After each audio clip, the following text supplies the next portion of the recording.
Bom, Dani, se você me permite, eu queria começar esse papo assim de um jeito bem solto. Então, a ideia é a gente bater um papo entre nós, que somos do mundo de criação, e também com o pessoal que não é do universo de criação, mas são executivos que contrataram em algum momento, né, os serviços de branding ou de rebranding para a gente executar isso. E o porquê que eles fizeram isso, né? Por que grandes empresas, e hoje a gente vai falar muito sobre a necessidade do branding, não apenas para as grandes marcas, mas também para empresas de todos os tamanhos. Por que as empresas elas enxergam, algumas enxergam, né, a necessidade de fazer esse tipo de investimento? Bom, eu queria começar falando assim, de que marca é muito mais do que um logotipo. Esse é um papo que a gente teve recentemente, né? Usualmente as pessoas associam, por ser a expressão visual da marca, né, o logotipo, as pessoas associam as marcas a apenas, né, resumem as marcas a apenas aquela expressão visual.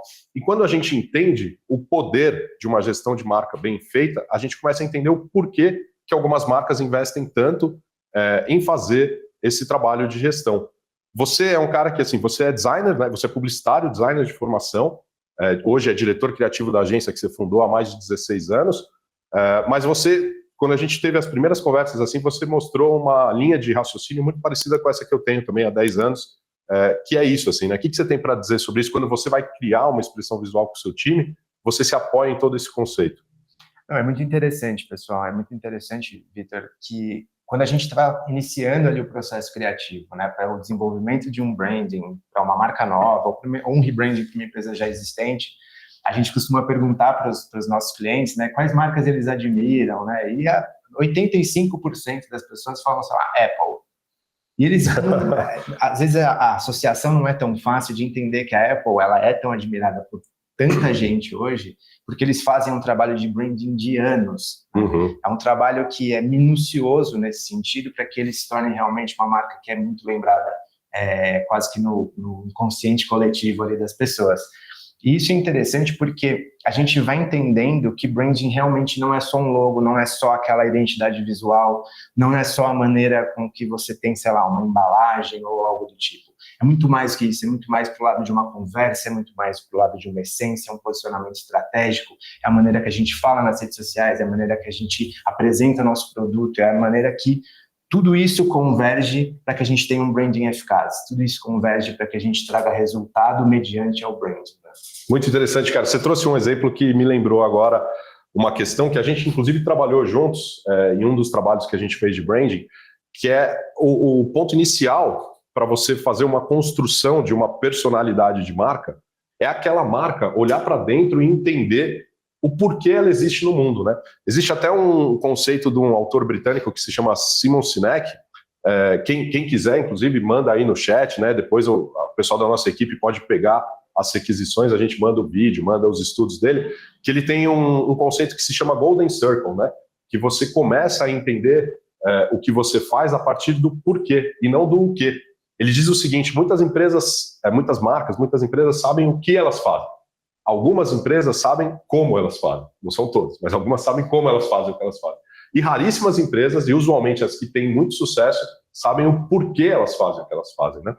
E esse é um conceito muito forte. Ele é abstrato, né? Quem é do mundo da engenharia, né, sabe, muitas vezes pode ter uma certa dificuldade de entender esse tipo de vivência, né? Mas ele é extremamente forte para construir, a partir dali, toda uma personalidade de marca. E aí, quando você falou de personalidade, eu lembrei também de um outro estudo que é muito interessante para o pessoal que está assistindo a gente, quem empreende, quem tem algum negócio, que é um estudo de duas pesquisadoras de Harvard, que é a Margaret Mark e a Carol Person. A gente até conversou sobre isso, você também é um fã delas, né? Elas lançaram um livro em 2012 que se chama O Herói e o Fora da Lei, onde elas entenderam que as marcas como a Apple, como a Nike, marcas que conseguiram construir ao longo dos anos uma conexão emocional com o seu público, né, que conseguiram transmitir por meio de seus produtos como eu falei, né, uma personalidade, foram marcas que, mesmo que intuitivamente, elas se basearam em arquétipos de marca, né? Elas entenderam que o mundo ele é percebido por nós, humanos, né, por modelos, por paradigmas, por arquétipos que a gente constrói para entender todas as informações que a gente é bombardeado ao longo do dia. Isso já é estudado pela psicanálise, que não se referia à marca, mas já é estudado pela psicanálise desde o começo do século XX, pelo Jung e tal, mas elas trouxeram isso para o mundo do marketing, né? E elas entenderam que, quando as marcas se constroem sobre um arquétipo consistente, ainda não consciente, mas talvez consistente, elas decolam, né? Então a Nike, por exemplo, é o arquétipo do herói, né? A Apple foi o arquétipo do fora da lei nos anos 80, quebrando todas as regras, pense diferente e tal. Tudo isso é muito forte para a construção de marca. E esse é um trabalho que você faz aqui na Side, que a gente faz lá na Roteart também, que é um início, né, de um processo de construção de uma marca, não pensando ainda no logotipo. O logotipo, depois eu quero até que você conte para a gente como que é essa sua transição, né, para extrair de um conceito, de um arquétipo, de uma personalidade, de um tom de voz, extrair algo que é visual. Mas antes de te pedir essa questão mais técnica, eu queria pedir para o Sardi contar um pouquinho da experiência que a gente teve juntos, algumas experiências, né, Sardi? A gente teve a chance de trabalhar em 2 ou 3 projetos já juntos de branding, e como que foi para você, assim, perceber, como eu brinquei, né, você que é um cara que vem do mundo da engenharia, que é um mundo muito mais prático, perceber essas questões abstratas de construção com a Roteart. Vitor, sem dúvida, né? É um grande desafio. Se a gente resgatar, por exemplo, o maior projeto que a gente estava envolvido, a gente falava de uma empresa de mais de 50 anos, 6 mil funcionários, e o grande desafio era buscar no âmago daquela empresa o que tinha que ser preservado e o que tinha que ser modificado para o brand, né? Você sabe que você citou alguns autores aí ingleses e tal, eu vou citar filosofia latina e vou recorrer ao vitriol, né, que é visita interior terrae, retificando que vinil cultem lápide. O que eu quero dizer nessa manhã aqui? Você visitar o teu interior e retificando você vai encontrar a pedra filosofal. O que é essa pedra filosofal nas empresas? É aquilo que te trouxe até nesses 50 anos, que te permitiu eventualmente ter 6 mil funcionários, mas você precisa modificar. Você precisa mudar alguma coisa e esse brand tem que capturar essa essência, né? Falando ainda de filosofia, né? É como se fosse o super-homem. Mas eu não estou falando daquele super-homem que bota a capa e sai voando e tem a cueca por cima da calça, não. Eu estou falando do super-homem no sentido de renascer em vida. E para as empresas, uma super-empresa, no sentido de ela renascer, de ela buscar seu âmago e entender que o propósito é muito maior que ela. Mas isso é uma questão muito abstrata, realmente. Tanto que você recorreu a autores aí renomados e eu estou trazendo filosofia. Por quê? Você tem stakeholders, você tem acionistas, você tem posicionamento de mercado, você tem contratos em andamento, você tem gente que precisa entender o processo. Uma empresa de 6 mil pessoas, não é todo mundo que está engajado na mesma direção. E aí que vem a importância do apoio que a gente teve da tua empresa, da tua equipe, que foi uma jornada maravilhosa, envolveu a parte de diagnóstico, envolveu uma série de coisas que para a gente é verdade, culmina com a marca, no final de uma apresentação de um vídeo ou de um produto, de um deliverable, de um entregável aí de 5, 8 minutos que seja, mas que por trás tem várias e várias horas. Então é uma jornada realmente muito bacana. É até bacana a gente, eu particularmente, ter a oportunidade de revisitar e falar disso hoje, porque foi um momento muito bacana da minha vida, que inclusive eu coloco isso como um diferencial, que ter a possibilidade de ter feito o rebranding de 2 empresas. Legal, obrigado. Patini, quer comentar também o trabalho com a Side? Opa, com certeza. Eu acho assim, primeiro de tudo, é o desafio de você conseguir modernizar a marca, e no caso da nossa empresa, um pouco diferente do cenário do universo do Sardi, é uma empresa familiar, uma empresa de 40 anos de mercado também, com 3 sócios, que obviamente com gostos distintos, né? Cada um gosta de uma coisa. Você encontrar uma empresa que vai conseguir agradar os 3, esse é assim, o principal desafio já vinha por aí. Então, revisitamos algumas agências e tal, e pelo fato de conhecer o trabalho dos meninos há muito tempo e ter confiança neles, primeiro a gente compra confiança, né? Não tem jeito. E a marca fala muito sobre isso. Desde o começo, você participar assim, do processo criativo, eles perguntaram, quais são os valores que vocês querem preservar? Quais são as essências? Porque uma marca, uma empresa, não é aquela frase bonitinha que você coloca na parede para o funcionário ler e falar assim, a gente é isso, a gente é aquilo. É o que de fato você representa. E uma marca forte, para mim, é aquela que o seu público, o seu target bate o olho e já sabe rapidamente o que você faz e o que você transmite.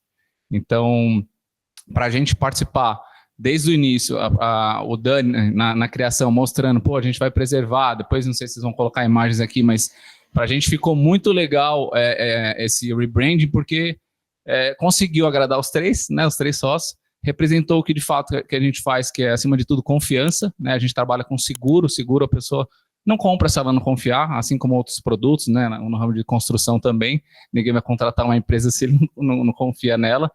Então, para a gente foi assim, entregou exatamente o que a gente, foi além, né, das expectativas que a gente buscava. E até voltando no que você citou do Simon Sinek, a marca é sobre propósito, né?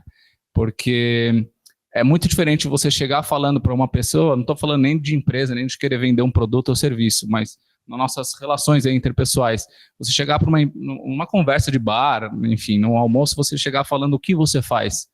É diferente você chegar falando por que você faz. Por que você acorda cedo para fazer isso? Por que você acorda cedo para levantar um prédio, para vender seguro? Isso engaja muito mais, conecta muito mais. Acho que até o Simon Sinek, ele cita no livro dele, não sei se é num dele ou algum outro que eu já li, você chega numa fila de banco, por exemplo, e você chega e fala assim, pô, deixa eu entrar aqui na tua frente por causa disso. A pessoa não vai entrar agora. Você fala assim, você explicar, pô, sei lá, tô com uma filha pequena em casa, eu preciso... você dá um propósito, você dá um porquê, que você tá precisando furar ali 5 minutos de fila, a pessoa tende a ceder esse lugar para você, do que você chegar falando. Legal que você conhece o Simon Sinek também é um fã. Você me deu uns ganchos para discutir algumas questões técnicas, né, da comunicação e do branding, muito valiosos. Assim. Você falou assim, você compra confiança, né? E de fato você compra confiança. A gente não compra de quem a gente não confia. E você disse uma outra coisa também que se conecta nisso, que você tem outros 2 sócios, eu imagino que são da família também, são seus irmãos, só que cada um tem a sua personalidade e os seus gostos pessoais, certo? Como que você constrói uma marca que transmita confiança se ela não tiver consistência? Se uma hora ela transmitir uma mensagem de acordo com a cabeça de um dos sócios, outra hora ela transmite a mensagem de acordo com a cabeça de outro, outra hora ela transmite a mensagem de acordo com o gerente de marketing que você contratou, depois com a cabeça do criativo da agência lá, né? Esse é um problema comum das empresas que não fazem um trabalho de branding estruturado. Porque quando a gente faz um trabalho de branding estruturado, como vocês fizeram, você constrói uma personalidade, né, para sua marca. E aí, as pessoas que entram em contato com a sua empresa, elas têm de cara uma percepção de uma personalidade, e essa percepção ela é consistente ao longo do tempo, porque existe um trabalho estruturado para aquilo acontecer, né, Dani? Me conta como é que foi um pouco também desse processo da Patini, para a gente entender. É muito interessante mesmo. A gente brinca que o branding ele começa dentro de casa, né? Você tem que primeiro olhar dentro de casa, ver o que você tem, os seus propósitos, seus valores, porque é isso que a gente até cita, né? A gente falou sobre isso um pouquinho, é isso que cria conexão. E hoje em dia, branding é conexão. Hoje em dia, você tem que saber os valores, os propósitos da empresa. Foi, no caso do Patini, um trabalho bastante engrandecedor, porque a gente entrou dentro da empresa dele, conheceu os irmãos dele, soube quais são os valores de cada um. Eles, por serem uma empresa familiar, eles compactuam dos mesmos valores, né? Então, fica mais fácil você transmitir isso e trazer isso para o branding da empresa deles, né? Perfeito. Isso gera confiança, isso aumenta a conexão, aumenta a história que a gente vai contar. Hoje em dia, branding é sobre histórias, né? É como a gente conversa com o nosso público. Antigamente, a gente tinha muito essa questão de dizer assim, por exemplo, eu comprava um carro porque o meu carro tem mais cavalos do que o outro. Eu comprava um produto porque ele tem mais chocolate do que o outro. Hoje em dia não, hoje em dia o público já mudou, o consumidor já mudou, ele precisa ter essa história, ele precisa entender essa marca, ele está consumindo muito mais do que os projetos de engenharia ou os seguros, ele está consumindo a marca, a história de vocês, o que vocês agregam na vida das pessoas, né? Perfeito. Existe uma questão que você comentou agora, que é a questão do comportamento do consumidor, né, que ele é completamente alterado de acordo com as tecnologias e com a era que a gente está vivendo. Então, hoje a gente está fechando um quarter, né, do século XXI, né, 2025 a gente está terminando com um quarter do século XXI, e a gente está vivendo uma revolução da informação. É engraçado que eu estava até... o Sarge também, eu sei que ele gosta, que nem eu, de carros antigos, né, de arrumar uns problemas para a cabeça, às vezes pegar para restaurar e tal.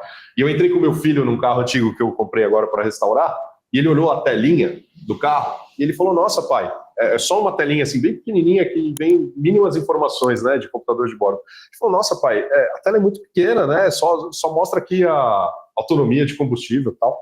E aí eu falei para ele, é bem pequenininho, eu falei, cara, a gente entrou nesse papo, assim, a nossa relação com a informação, ela mudou radicalmente, né. Quando os celulares surgiram, a telinha do celular era bem pequenininha, hoje a tela do celular é grande, as telas dos carros estão cada vez maiores, porque a gente consome a informação de um jeito muito diferente. E nesse consumo de informação tem aquela questão que é super discutida, que a gente é muito bombardeado de informação, então nosso cérebro não consegue processar e tal. E eu vou chegar nas marcas, calma.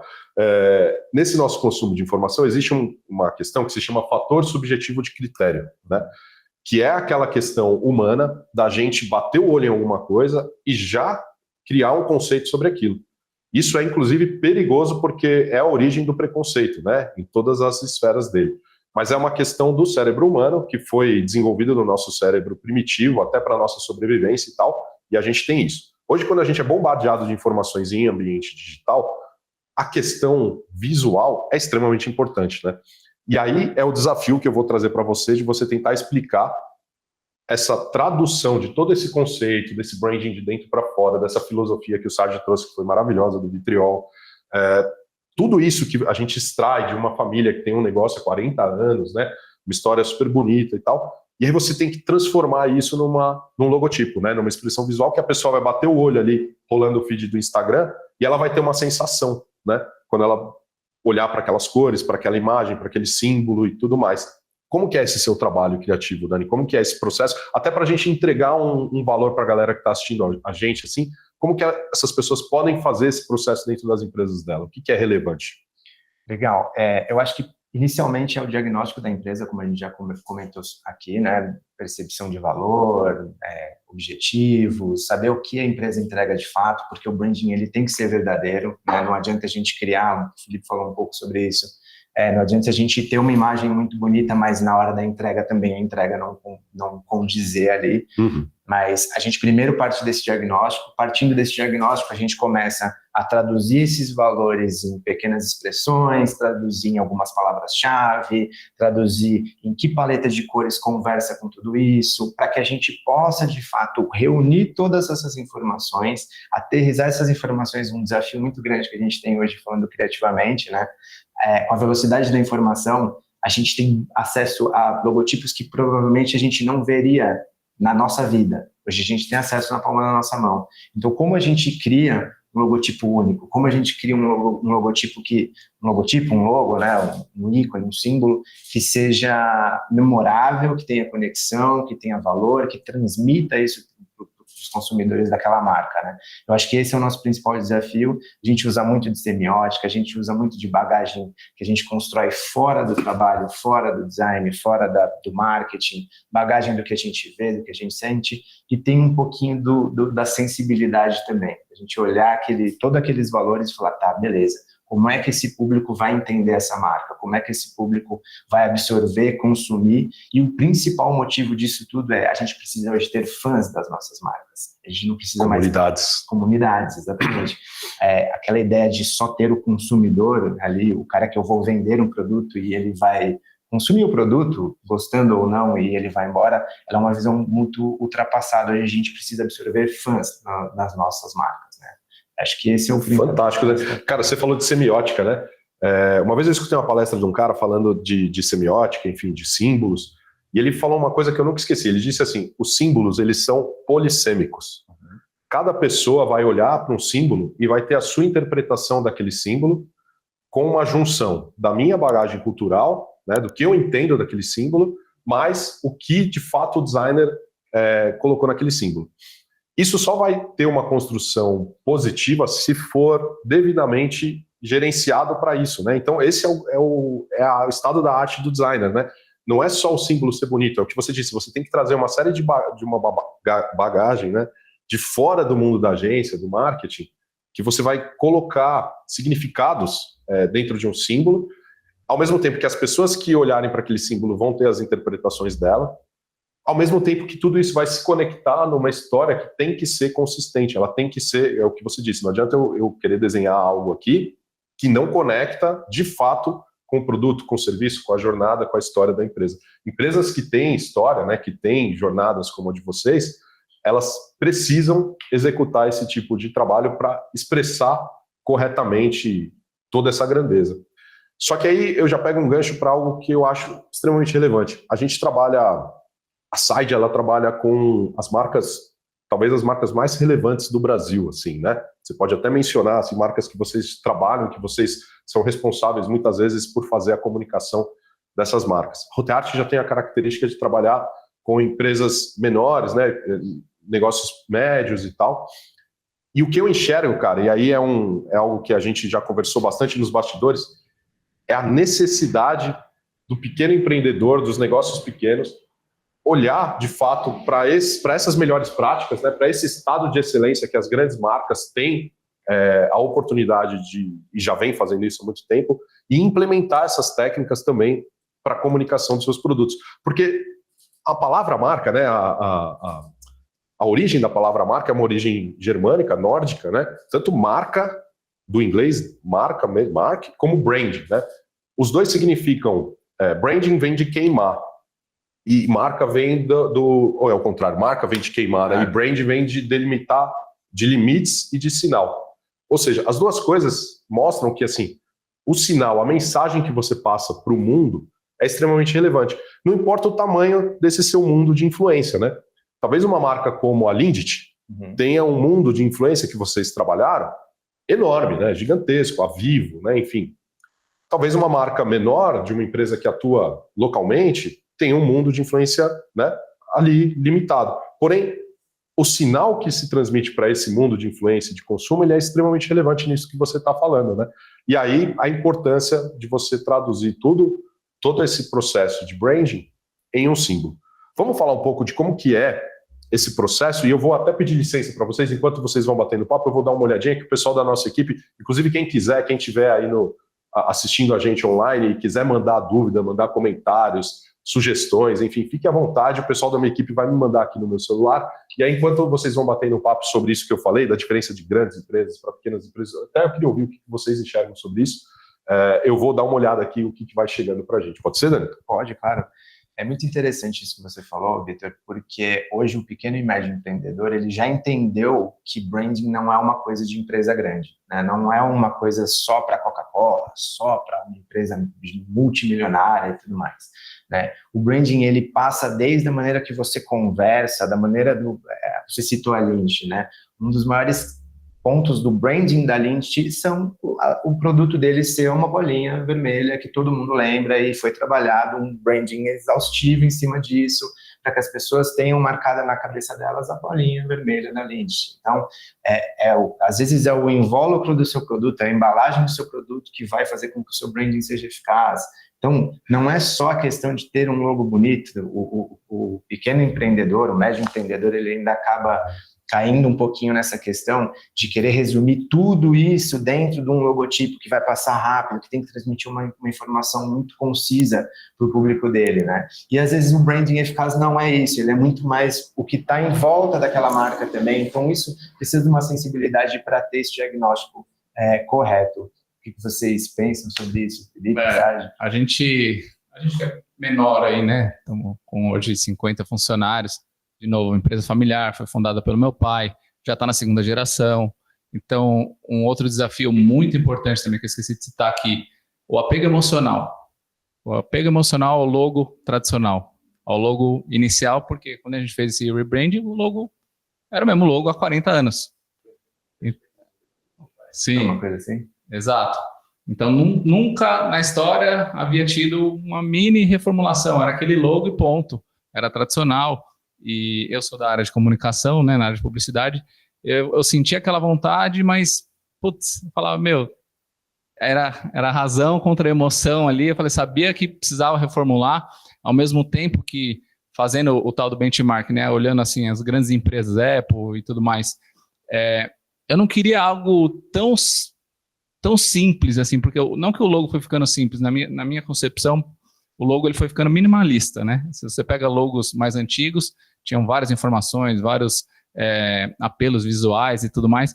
Hoje os logos são mais minimalistas, que é aquilo lá, comunica e pronto, é aquilo. E aí eu tinha esse desafio também, falei, putz, eu não quero algo tão assim, minimalista para não descaracterizar o original. E aí o que a Side conseguiu traduzir foi excepcional, porque conseguiu exatamente entregar aquilo que a gente estava buscando. Eu acho que é importante, como vocês citaram, manter a história da marca nesse rebranding, né? Não perder a essência. eu acho que mudar da água para o vinho, putz, é um desafio muito maior, porque a comunicação depois para as pessoas associarem, se identificarem, se conectarem com uma marca que foi totalmente mudada, que não, putz, você não pegou nada da história dela, nada da identidade visual anterior, eu acho mais difícil. Você pega o exemplo da Jaguar, né? A cagada lá com o logo rosa e tal. Então, a gente que é menor, a gente tenta se espelhar aí, fazer o benchmark nas coisas que dão certo, né? Obviamente. Importante mesmo, né? Até na hora de escolher fazer esse rebranding, você tem que ter um cuidado para não acontecer o que aconteceu com a Jaguar, que foi realmente um tiro no pé, assim. E até te agradeço, porque assim, foi uma honra poder participar desse rebranding da sua empresa, porque 40 anos a gente tem uma responsabilidade gigantesca de manter os valores e de poder transmitir isso não só para você e para os seus irmãos, mas também para o seu público, que é um público grande. Não, para a gente foi muito prazeroso participar disso, e só complementando, eu acho que hoje, com a tecnologia que a gente tem, qualquer aplicativo da vida, você faz um logo, mas não é sobre isso, né? A gente está falando muito mais aqui. Esse tempo todo a gente está falando sobre a empresa que você escolher, seja a side, enfim, mergulhar na história, entender e conseguir traduzir aquilo em uma comunicação visual eficaz, né? Hoje é muito fácil você pegar, montar um logo e falar, não, é isso e pronto, né? Eu acho que é muito mais que isso. Inclusive, assim, a gente daqui a alguns minutinhos a gente vai entregar, então quem está assistindo a gente aí, fique esperto, não sai da live, porque a gente vai entregar uma coisa muito valiosa aqui de dezembro para vocês sobre isso que ele está falando. Usualmente, quando eu estou conversando com empresas menores, assim, e a gente vai fazer um primeiro diagnóstico, né, a empresa está conhecendo ali, vai começar um trabalho de comunicação com a agência e tal, eu falo assim, você tem uma plataforma de marca? A pessoa, normalmente, ou ela não tem, ou ela fala que tem, mas na verdade ela tem um manual de marca, que não é a plataforma, que é o manual técnico, né? Eu não sabia, você é da área de publicidade, então você entende super bem o que eu estou dizendo. Aí ela vem com aquele manual técnico, né, de aplicação do logo, etc., paleta de cores. Você fala, não, legal, né? Você tem um manual de marca, você pode até ter um logotipo bonito, porque uma coisa é o refinamento estético. Um bom designer e tal, e até hoje em dia com inteligência artificial, que você mencionou, né, com os aplicativos, você consegue um símbolo bonito. Agora, esse símbolo é vazio, talvez, né? Porque se não existia a plataforma, que é essa construção, e foi aí que eu fiquei encantado quando a gente começou a bater um papo, e naquela salinha ali você começou a me mostrar os seus trabalhos, porque se conectou completamente com o que eu acredito também, né? Você começou a me mostrar as apresentações de plataforma de marca de vocês, e era isso, assim, existia uma história que contextualizava a construção daquele símbolo, daquele logotipo, né? E essa história ela é formada por manifesto de marca, né? Como a gente falou. A marca ela tem que ter um manifesto. Nos anos 90 era muito comum missão, visão e valores, né? E até hoje as pessoas vêm me buscar querendo que a gente escreva missão, visão e valores no site. E aí a gente vai com jeitinho ali desconstruindo esse conceito, porque a marca, missão, visão e valores foi um negócio que acabou virando Ctrl-C, Ctrl-V de todo mundo, né? Um negócio meio vazio, e a gente começa a construir um manifesto, que é o propósito que você falou, por que aquela marca existe. E esse manifesto ele tem uma construção dentro de um tom de voz daquela marca que se conecta ao arquétipo que a gente definiu juntos, né? A gente enxergou aquele arquétipo que faz sentido para o público que aquela marca se comunica, né? E para o produto. Ou seja, é uma engrenagem que ela tem que estar muito bem azeitada, muito bem alinhada com uma construção de um diagnóstico muito profundo, né? Para a partir disso vir a expressão visual. E aí eu vou pegar um gancho aqui para as perguntas. Estão vindo perguntas, eu fiquei super feliz. A gente já tem 3 perguntas aqui. A primeira é da Luciana, que eu vou ler, que justamente ela pergunta, ela falou que ela adorou o papo da semiótica, e ela pergunta em que dimensões o branding trabalha. Eu vou passar essa para você. Além do logotipo, imagens, cores, o que mais o branding trabalha? Você já estava falando disso, né, dos pontos de contato. É até interessante, até se o pessoal gostar aí do webinar, a gente pode estender isso para outras datas, porque a gente pode falar sobre dias só sobre branding, né? O branding, ele atua não só na parte da estética visual, do logo, logotipo, símbolos, na parte digital, no tom de voz, na embalagem, na maneira com que você passa a cultura da sua empresa para os seus funcionários, colaboradores. Tem uma infinidade de caminhos. Até a gente fala até sobre isso, sobre hoje, marcas pessoais, né? Tem pessoas na internet que são marcas pessoais. Então, a maneira como ela fala com o público dela, a maneira como ela se veste, o que ela põe de destaque, o que ela tira de destaque, o que ela publica, o que ela deixa de publicar, é branding. Tudo isso é branding, né? A gente pode trabalhar isso em todas as esferas e eu acredito muito que cada negócio vai abrir uma esfera à parte nesse papo, né? Se a gente for falar do ramo do Sardi, eu vou ter que entender um lado da engenharia. Se for falar da parte do Felipe, a gente vai ter que entender uma área dos seguros ali, dos consórcios. E todo o ecossistema, né? Do consumo, os pontos de contato da marca com esse ecossistema. Exatamente. Na Side, a gente faz um diagnóstico de toda a marca que a gente cria, a gente faz um diagnóstico de buyer persona e de brand persona. Perfeito. E a brand persona é aquela pessoa que representa a marca, como é fisicamente, quais são os hobbies, os gostos da pessoa que representa aquela marca, e a buyer persona voltada para a pessoa que compra de fato aquela marca, né? Então, a gente tem áreas ali que são infinitas dentro do brand. Perfeito. Eu vou pedir para o pessoal da mesa, e agora eu já vou revelar uma das coisas que a gente vai entregar para a galera que está na sala com a gente. Já chegaram aqui, ó, várias perguntas. Chegaram depois da Luciana, 1, 2, 3, mais 3 perguntas. Cadu, você consegue projetar para a gente aquele slide, por favor? Esse papo nosso todo aqui hoje, ele tem um propósito, né? E o propósito desse papo, de ter vocês na sala com a gente, é porque depois da gente se juntar e conversar durante muitas semanas, assim, sobre branding, sobre a sinergia, a sintonia que as duas agências têm, a gente decidiu firmar uma parceria aqui e democratizar o acesso a essas práticas, a esses modelos de gestão que talvez estivessem exclusivos aí para a empresa que conseguisse fazer um grande aporte, um grande investimento de branding, e a gente quer fazer um lançamento de fato com vocês, todo mundo que estiver na sala, bater o QR Code aqui, o pessoal pode colocar também, o Fabião pode colocar no chat o link. É um link para agendar direto um diagnóstico de marca da sua empresa gratuitamente, com a equipe aqui da Side, com a equipe da Rotearte. Você vai agendar um diagnóstico de marca para sua empresa e a gente vai tentar ajudar vocês nesse final de ano. Isso vai estar válido só até o dia 19 de dezembro, porque depois disso a gente vai sair de férias, né? E a gente só volta.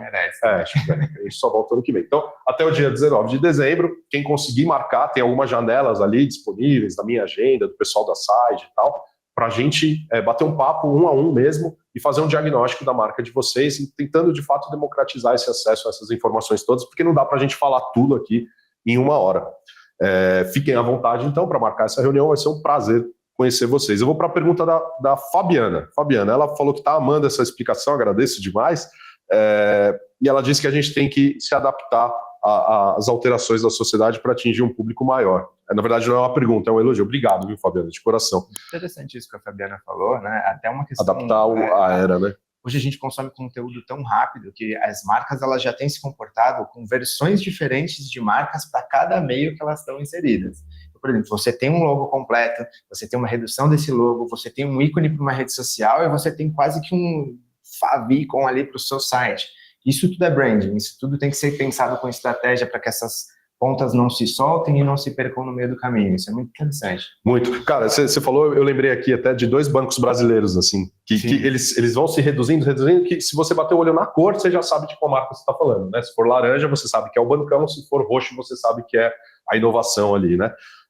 O Caleb, ele mandou uma pergunta muito legal para a gente discutir, só que a gente vai ter que tomar cuidado aqui, porque isso está sendo transmitido ao vivo, vai ser gravado, isso pode jogar contra a gente. Que ele fala o seguinte, e quando você tem que lidar, eu imagino que ele seja um profissional da área de comunicação também. Quando o cliente chega com uma opinião completamente equivocada, você estava falando das opiniões, né, do cliente, mas e quando o cliente bate o pé e ele tem uma opinião completamente equivocada, como que você lida com isso? Eu tenho um jeito um pouco mais bruto, né? Você é muito mais educado do que eu. Como que você lida com isso, cara? Eu acho que assim, eu já trabalho com marcas ali há mais de 20 anos, né? Eu comecei cedo e a gente vai adquirindo uma experiência que a gente consegue ali transmitir para o nosso cliente, transmitir para essa pessoa, que assim, o branding, a marca dele, não necessariamente precisa agradar somente a ele, ela precisa conversar com o público dele. Então, quando a gente consegue ali, claro, com trabalho, com exemplos, com um diálogo bem bacana, mostrar para esse cliente que essa marca ela é mais importante para fora do que para ele, eu acho que fica mais fácil da gente conduzir um pouco esse caminho para que ele tenha de fato uma marca de sucesso, né? Perfeito. Não adianta muito aquela marca funcionar muito bem para ele. A gente conversou, acho que até sobre isso quando a gente estava trabalhando, né, Felipe? Não adianta eu só criar uma marca que agradasse os irmãos e ele, e essa marca não comunicasse com o público dele, essa marca não vendesse o serviço dele de fato. Né? E o inverso também é verdadeiro, por isso que eu acho delicado, porque no meu caso, Instagram aberto, e o maior gerador de lead, no meu caso, sou eu mesmo, para o meu negócio. Então, se eu crio algo que, obviamente, não me agrada, eu não fico confortável em comunicar isso para o meu público. Sensacional. Você se conectar com aquela ideia. Ela tem uma conexão inicial muito forte e depois tem que traduzir isso para fora. Então, quando a gente começou todo esse processo criativo com o Dani, eu deixei claro para ele, falei, puta, Dani, a gente precisa fazer algo que combine comigo, porque eu tô ali batendo cara a tapa, cara, eu tô ali gerando conteúdo e eu capto lead pelo Instagram. E pessoas, é muito mais fácil comprarem de pessoas, né? Elas compram de pessoas do que de marca. Então, quando você tem 2 Instagrams, no caso meu, né, hoje 3, né, consórcio, seguro e o meu pessoal, se esses 3 não tiver um mínimo de harmonia, de se conversar, você perde captação, porque a marca forte, ela vende mais. O ticket alto, o cliente, ele percebe o valor e paga mais caro. Mas eu acho que assim, Patini, vocês fizeram um trabalho muito bem feito, né? E você entende bastante sobre isso. Então, talvez a sua conexão aqui com a Side, ela foi facilitada até pelo fato de você ter uma bagagem, né? E eu acho que assim, também ajudando a responder essa pergunta do colega, quando o trabalho ele tem consistência desde o início, você mostra, né? Você não tenta convencer com um logotipo, você convence com todo um processo, né? Desde o início, de construção. Na verdade, assim, eu costumo dizer que a gente nunca errou. A gente nunca mostrou um logotipo no dia de apresentação e o cliente não gostou. Isso nunca aconteceu, porque quando você apresenta o logotipo, aquela construção ela foi conjunta, né? Já levou um tempo, né? Eu sou o cara um pouco mais ansioso. Eu queria trocar meia dúzia de ideias com o Dani e falar, vai, apresenta aí. Só que até uma dica para a galera que está assistindo, é igual construir uma casa, investe tempo no projeto, né? Investe porque se o projeto sair redondo, a chance de você errar na construção é mínima. E a marca a mesma coisa. Então, assim, uma série de perguntas que eles fizeram, o que vocês representam, como que é o seu público, o que seu público faz, o que seu público gosta, quais são as dores, quais são os sonhos. Tudo isso faz eles apresentarem, né, no final, o projeto que vai ficar basicamente 100% daquilo que você buscava. Então, assim, tem que ter paciência, porque não é um negócio que você faz assim, da noite para o dia. Tem que investir tempo para eles conseguirem entregar o que de fato você busca. E no caso, só para finalizar, a gente não é assim, a empresa de 40 anos, é muito mais difícil você fazer uma manobra do que uma empresa com 2, 3 anos, né? Não é que é um transatlântico, mas é um barquinho velho que tá lá, tá remando, entendeu? É o trabalho de formiguinha. E aí você fala, mudar isso da água pro vinho, tipo, estamos indo para cá, vamos mudar para lá, não é tão simples, né? Então, é isso. Só comentar, né, eu vou fazer um paralelo. Eu lembro que esse projeto que eu participamos com o Vitão foi em 2017, 2018. E o desafio, como até detalhar, ele foi maior até, porque mudou-se o nome, mudou-se a marca e mudou-se o endereço. De novo, mantendo o contrato, tendo que cumprir meta, bater meta, salário, 13º. E eu lembro que a gente tinha 2 grupos ali, eu como executivo tinha 2 grupos que tinham maior influência, que são os acionistas, tal, que queriam direcionar. Eu não vou falar manipular, porque não é que o ser humano não manipula, ele direciona. Vamos, né? Esse foi em 2017, 2018. Mas eles queriam influenciar. E necessariamente ele tenta comprovar esse argumento, que né, que eu faça assim, por quê? Porque nós fizemos assim, por isso chegamos a esse ponto tal.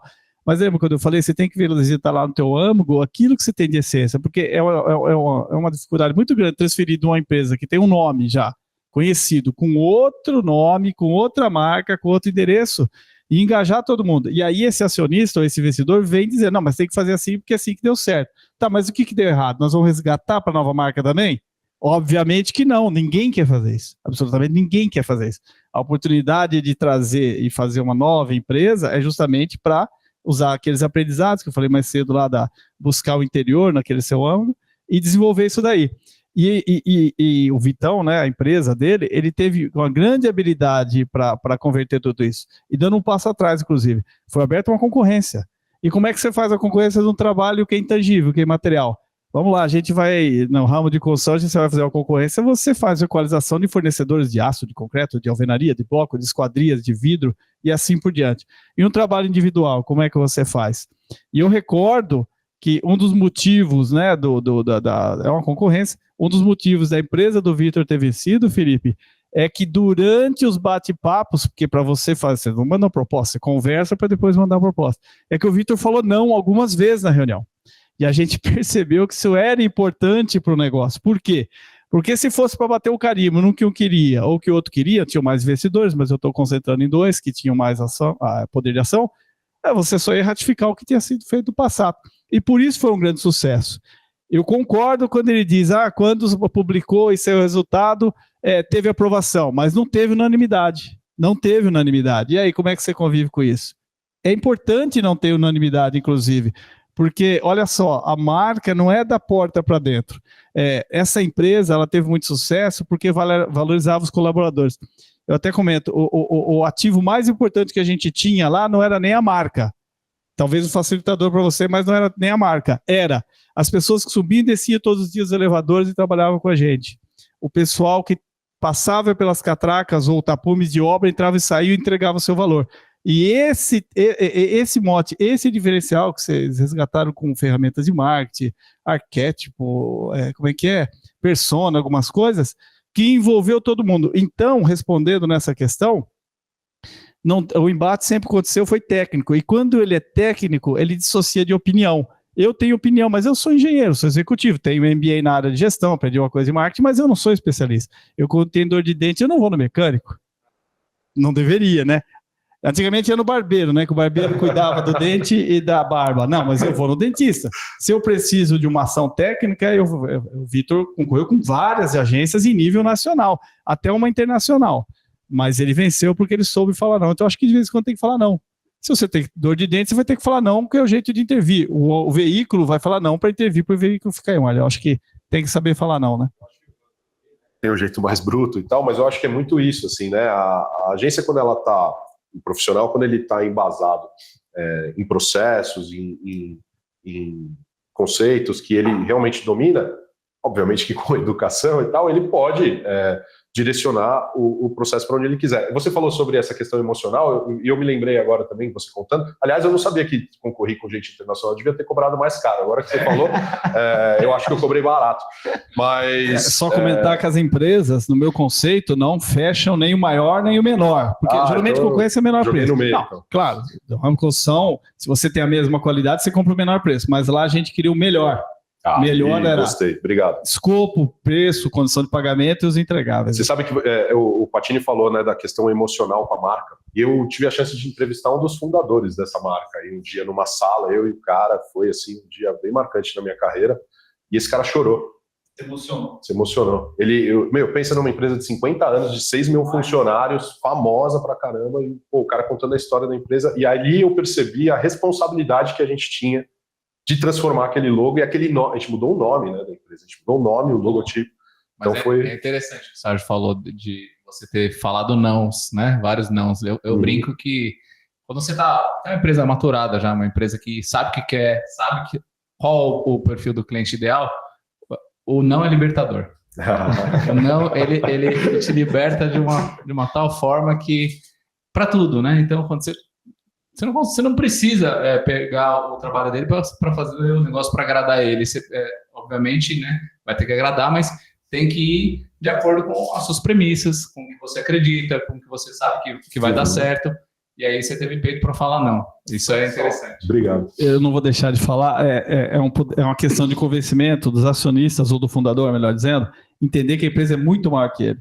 E tem aquele lema que diz como é que time que tá ganhando não se mexe. Não, é o contrário. Time que tá ganhando se mexe para continuar ganhando. E aí ele tem que abrir mão, porque falou, eu consegui trazer até aqui. Eu não vou conseguir levar para frente. Inclusive tem questão até de idade, limitação, geracional, porque eram os fundadores, né? Eles entenderam que precisava de uma empresa, precisava de alguém que trouxesse isso de fora. E era uma empresa estruturada com departamento de marketing, né? Convencer eventualmente o marketing interno, que sei lá, tinha 10, 12 pessoas, não me recordo, me desculpe, não lembro se foi 2017 e tal, não é tão simples, né? Mas o motivacional também precisava ser feito e foi feito, né? Eu vou pegar... Você quer falar alguma coisa? Não, eu achei interessante isso que o Sérgio comentou, que quando a gente tem uma empresa de 50 anos, muito provavelmente vocês já estão começando a atingir uma nova geração. Então, o branding ele é um processo contínuo. A gente precisa desmistificar um pouco essa questão de que se faz branding, ele tem e acaba. Né? Ele é um processo contínuo. Não é a criação de uma marca, é a gestão de uma marca. É a gestão, né, de uma marca, Perfeito. Exatamente. Então, quando a gente trabalha com os fundadores, principalmente, existe muito essa questão de eu não vou mexer, eu estou há 50 anos fazendo isso, mas e os próximos 50 anos? Né? A gente sempre costuma conversar sobre isso com os nossos clientes, pensando a longo prazo, pensando no futuro. Eu sei que vocês viveram 50 anos de sucesso, mas e os próximos 50 anos? A gente quer prolongar isso. Né? Só para complementar, voltando no apelo, né, no apego emocional, um dos sócios, meu irmão mais velho, Bruno, você conheceu, né? Sim, sim. É o mais tradicional dos três, né? Dos três sócios. É o primogênito. Então, é o mais avesso a mudanças, né? E conseguir convencer ele, o que trouxe a gente até aqui não é o que vai levar a gente adiante, né? Você está no faturamento X, você quer Y, cara, começa a mudar o logo, começa a mudar processos internos que a gente, desde a época do meu pai, estou falando de quase 20 anos atrás, que ele já faleceu, várias coisas a gente precisou reformular, porque deu certo na época dele. Uhum. Pô, funcionou, legal, bacana, mas se a gente mantivesse tudo igualzinho que ele fazia 15, 20 anos atrás, a gente não estava onde está hoje, né? Legal. E muito nós profissionais de agência, a gente tem que ter um pouquinho dessa sensibilidade, porque de fato, assim, quem entende do mercado de vocês são vocês. A gente entra ali muito para, assim, pegar uma parte importante, entender melhor uma área de dor, entender um pouquinho da parte estratégica e tudo mais, mas quem de fato vive o mercado de vocês são vocês. A gente tem que ter essa sensibilidade de absorver o que vocês passam para a gente e poder contribuir de volta também. Eu vou pegar agora um gancho para a gente responder 3 perguntas novas que chegaram. Uma, inclusive, se conecta com o que você falou sobre a gestão de marca ao longo do tempo. Mas eu quero lembrar de novo, pessoal, já estão chegando aqui as primeiras reuniões, o Fabião me avisou, que quem quiser bater um papo 1 a 1 comigo, com a equipe da Side, com o Dani, é só bater o celular aqui nesse QR Code que está na tela. O Dani, o pessoal mandou no chat aí o link do Calendly. Para quem quiser marcar essa reunião com a gente, fica à vontade, vai ser um prazer conversar com todos vocês. O nosso objetivo, de fato, é trazer essas melhores práticas de gestão de marca para todos os tamanhos de empresa. E aí, falando sobre gestão de marca ao longo do tempo, veio uma pergunta do Gustavo, que eu achei muito legal. Primeiro, ele falou que ele está passando por um processo de branding e ele está criando, pelo que eu entendi, um negócio novo que está super alinhado com tudo que a gente está falando. Então, parabéns, que legal que você está nesse caminho. A marca, ela é um dos ativos mais importantes de um negócio. Só que poucas pessoas percebem isso, assim, né? Porque ela é o ativo que vai te trazer lead, né? No final do dia. Ela é o que vai fazer as pessoas se conectarem com você. O Gustavo, ele pergunta o seguinte, Dani, que ele está fazendo o registro do nome da marca e tal, mas e se ao longo do próximo ano, por exemplo, eles precisarem mudar, né, alguma coisa no logo? Ele pergunta se isso é possível num curto, médio prazo. Existe a questão legal do registro de marca, patente e tal, que ele vai ter um gasto dobrado se ele fizer isso, mas existe também uma questão que eu acredito que, assim, a gente muda a marca, né, não tem problema, mas não em tão curto tempo, né? O trabalho ele precisa ser feito. Eu costumo dizer que para pelo menos um horizonte de 10 anos, assim. Como que você enxerga isso? Exatamente. Depende muito ali da estratégia que ele vai adotar nessa mudança, de qual é essa mudança, né? Ele pode passar a vender um produto novo, ele pode mudar o target dele, ele pode mudar a forma de negócio dele, né? Então, depende muito dessa estratégia e do que está acontecendo, qual é o momento da empresa, mas assim, ele pode ser adaptado fase a fase, ele pode ser uma mudança brusca, é tudo uma questão de estratégia, é tudo uma questão de como a gente vai comunicar essa mudança para o mercado dele, né? A questão burocrática, obviamente, de registro, essas coisas, é uma coisa que acaba fugindo um pouco das nossas mãos, né? Uhum. Mas assim, a mudança conceitual, a mudança estratégica da marca é um processo que eu também concordo com você. Eu acho que é melhor você ter diálogos mais longos do que diálogos muito picados com o seu público. Perfeito. Veio uma outra pergunta para a gente aproveitar e tentar responder aqui dentro do tempo do nosso webinário. Quem quiser mandar mais perguntas, fica à vontade, a gente vai depois continuar em contato com vocês, a gente pode responder depois em conteúdos nossos. Mas deixa eu ver aqui o nome da pessoa que está perguntando para a gente, a diferença entre redesign e rebranding. Qual a maior diferença prática entre um redesign e um rebranding? Eu acho que é exatamente tudo que a gente falou, né? O redesign, ele basicamente vai fazer pequenos ajustes na sua marca para que ela funcione melhor em algum meio, para que ela funcione melhor em algum ponto de ação. Por exemplo, assim, a sua marca foi criada e não foi pensada para o Instagram, e você precisa ter um logotipo que vai... Aí você vai fazer só um redesign ali para... Faz um ajuste técnico ali bem sucinto para que ela performe melhor ou para que ela possa aparecer em algum ponto de contato. E um rebranding aí já vai um pouco mais do que a gente está conversando, né?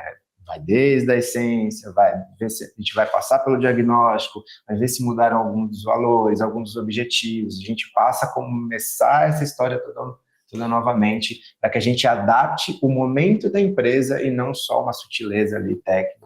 Legal, essa pergunta foi do Vitor Gomes. E aí tem uma última pergunta aqui do Jair. Como que vocês priorizam? Essa eu vou deixar com vocês da Side, mesmo que vocês tenham essa cultura, né, e esse dia a dia de trabalhar com grandes marcas e tal. Como que vocês priorizam recursos entre identidade visual, experiência do cliente e conteúdo no primeiro ano de marca? Isso varia muito, né, de acordo com o planejamento. Aí já até transcende um pouco, extrapola, na verdade, a questão da gestão da marca, né? Vai para o planejamento de marketing mesmo, né? De comunicação. Exato, um dos pontos que a gente até o Sérgio estava comentando sobre o rebranding, e são 6 mil funcionários, né? A gente pensa um pouco aqui na Side em primeiro comunicar esses colaboradores, então investir bastante ali de recursos financeiros que sejam para que essa transição para o colaborador ela não seja tão brusca, né? A gente pode deixar um suspense um pouco maior para o nosso público, mas a gente tem que falar um pouquinho para o nosso colaborador primeiro. Então, eu tenho uma visão de comunicar primeiro para dentro de casa, depois a gente mostrar a cara para o mundo, assim. Você lembra da nossa experiência da apresentação, né?